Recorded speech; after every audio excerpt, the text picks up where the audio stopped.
তোমাদের সঙ্গে আজকে আমি একটা নতুন রেসিপি শেয়ার করছি, পেঁয়াজ পোস্ত। দেখো একটু কালো জিরে দিচ্ছি, পেঁয়াজ দিলাম, পেঁয়াজটা একদম পাতলা পাতলা করে লম্বা লম্বা করে কেটে দিতে হবে। পেঁয়াজটা একটু হালকা লাল লাল করে ভেজে নিই। বন্ধুরা দেখো আমার পেঁয়াজটা এই পর্যায়ে ভাজা হয়ে গেছে একটু লাল লাল করে। আর 2 মিনিট একটু ভেজে নিই। বন্ধুরা দেখো আমার পেঁয়াজ লাল লাল করে ভাজা হয়ে গেছে। আমি এখন এর মধ্যে দেবো পরিমাণ মতো নুন, হলুদ।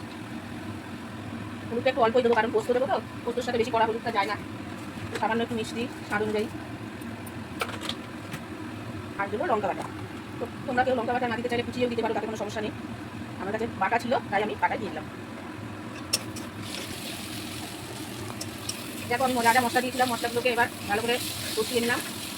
কষিয়ে নিয়ে এবার আমি পোস্ত দেবো। এই যে আমার পোস্ত বাটা, আমি পোস্তটা দিয়ে দিলাম। দেখো পোস্ত দিয়ে দিচ্ছি, পোস্ত দিয়ে এখন আমি ভালো করে মিশিয়ে নিই। পোস্ত দিয়ে ভালো করে আবার একটু নাড়াচাড়া করে নিই। পোস্ত দিয়ে ভালো করে নাড়াচাড়া করে সামান্য একটু মিক্সি কাটি ধোয়া জল দিয়ে দিলাম। এরপরে ফাইনালটা কেমন হচ্ছে তোমাদের দেখাচ্ছি। দেখো বন্ধুরা আমার পেঁয়াজ পোস্ত একদম হওয়ার মুখে হয়ে এসেছে। এখন আমি একটুখানি সর্ষের তেল দেবো, কাঁচা সর্ষের তেল। সর্ষের তেল দিয়ে দিলাম। সর্ষের তেল দিয়ে এবার একটু নাড়াচাড়া করে নামিয়ে নেবো। এই সর্ষের তেলটাতেই দারুণ তেল হবে। তোমরা জাস্ট গরম ভাতে খেয়ে দেখবে, জাস্ট বাও। পেঁয়াজ পোস্ত পুরো রেডি হয়ে গেছে। এরকম করে পেঁয়াজ পোস্ত করে গরম ভাতের সাথে খেয়ে দেখবে, দারুণ লাগবে, দারুণ।